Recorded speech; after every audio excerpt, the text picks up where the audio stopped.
right, welcome to another installment of the Fragments of Silicon reviews. I suppose, well, maybe not an apology, but you might have noticed that no reviews, no programming went out the past week after our conclusion of the Indie Racing Festival 2022 stream. And that is because literally after the stream ended, I decided to go to the hospital. And I stayed there for about 2 days. Yeah, 2.5 maybe. Like, it was from, Saturday night to Tuesday morning, at where I was treated for low sodium intake. Turns out I had been drinking too much water and probably drinking too many sugary drinks. It's like overcompensating for not drinking soda with drinking too much water and stuff. Yeah, and well, it's like, as it turns out, I have diabetes, so that wasn't good anyway. But and also I had taken some NyQuil because I was having some trouble sleeping, and that I had a bad reaction to that. Like, so, anyway, long story short, even after I got out of the hospital, I needed some recovery, some mental recovery time, because that was a very harrowing fiasco, especially since I don't end up in the hospital very often, at least not now. I mean, whatever the future holds, because, 10 years down the line, I could be losing a foot.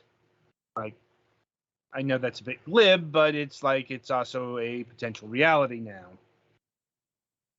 Anyway, so with all that in mind, all of the games we were going to review last week, we're reviewing this week. Granted, with the caveat, my memory is a bit more fuzzy about it because it's been a week since I played either of mine. But anyway, we are starting things off with Timothy and the Tower of Mu. Timothy's grandfather has passed, but legends tell of the tower so high that it disappears above the clouds, built by a god. If someone manages to climb to the top, a wish is granted. The Tower of Mu is awaiting its next victim. Are you nimble, strong, and clever enough to overcome the Tower of Mu? Top veterans of platformers can expect a 10-hour platforming adventure. Even that I would question, but I'll get into it. Taking over 40 hours for your average gamer. Like, learn to move with precision, using animation canceling to get just that right height and width on your dash and jump. Gradually mastering these animation cancels is your key to traversing the tower. With access only to a dash, jump, and your slingshot, you'll have to master each movement to make every second count. Like, so yeah. How would At least you get a few hits. Yeah. Yes, you do get 3 lives. I'm assuming that there are health upgrades in the game. I'll be honest, I got 10 hours in and I'm at dungeon 2. So this game is clearly a precision, is a platformer going for the old school. Probably invoking a lot of Castlevania here with its graphics and aesthetic. Though its gameplay... It's like Castle Spelunky. Yeah, it's something... Although it's not, obviously you're not randomly generated, at least the first area isn't. Yeah.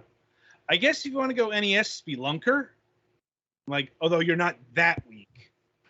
Betty, can you not go left? I can. Yeah. I think he's challenging the first dungeon. Yeah. But, it's weird because I guess... I mean on the screen with the scythe at the bottom. Yeah. But, anyway, though it doesn't quite play, like its air dashing mechanics and such definitely feel a lot more modern than I would have found in the 8-bit era. That being said, this is, I've seen this described as a masochist platformer. It's not that. It's hard. It's damn hard, but it's not Super Meat Boy. It's not Dutch Force. It's not 1001 Spikes. It's none of those where just death is constant. It's here, but it's in that old school level design.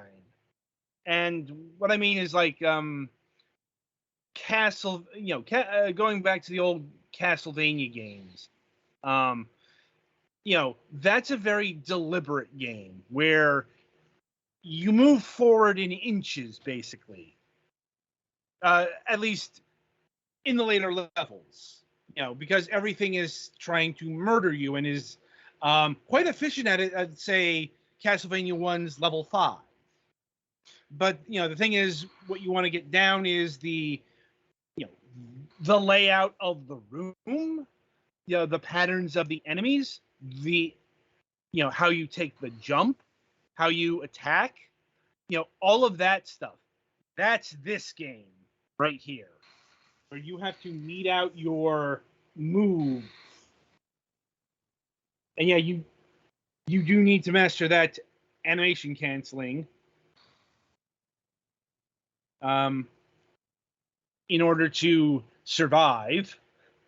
Because this game does one of those really annoying tricks that I hate. In that, see, Petty just did it. When you hit up against the wall, you really, you slam down. Mm-hmm. Like that will happen to you a lot. But Petty is showing off what I'm describing right here. Like, he's learning the layout of the levels, and like this ghost lion here that can only be killed at specific points where you have access to a blue flame, and will otherwise be a hindrance. And of course, since this is a game with the word tower in it, that means there's a lot of verticality in this. Mm-hmm. So you're going to fall a lot. And I couldn't call this a Metroidvania in how we call it a Metroidvania, but you do get upgrades. At least, in order to get to the second dungeon, I got a upgrade. The swimming upgrade, which allows me to torpedo in water, and I'm assuming there's other power-ups. The thing is, this game is long, really fucking long. That's another thing that puts it out of step with the old school.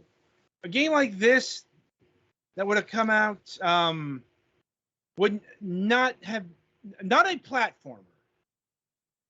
I don't think. Yeah, platformers are usually designed back then to be relatively easily completable in one sitting.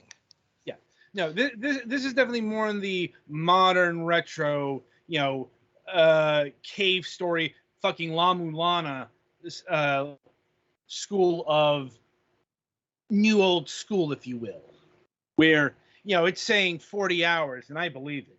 Though 10 hours for the top. I guess feasibly, but the thing about getting good with games is practice. Mm-hmm. And it's like, even if you're working on a higher skill level, you're not going to know the design of the game going in. And this is very much a game where you have to learn the design of things. So I question, even an expert, okay, whittling it down to 10 hours. Like, maybe that is possible, but it's just a more a matter of experience than anything else. That being said, the game plays really well. It's a bit stiff, but I've played stiffer. But it's not, once again, it's not buttery smooth Super Meat Boy controls either. And once again, that's a very deliberate choice. Everything's centered around the very deliberate limitations put into Timothy. I guess it's also worth noting that this is apparently the part of a franchise. Like, this is actually the second one of these. Oh, it is? Yeah. Though the other one is a top-down Game Boy looking game.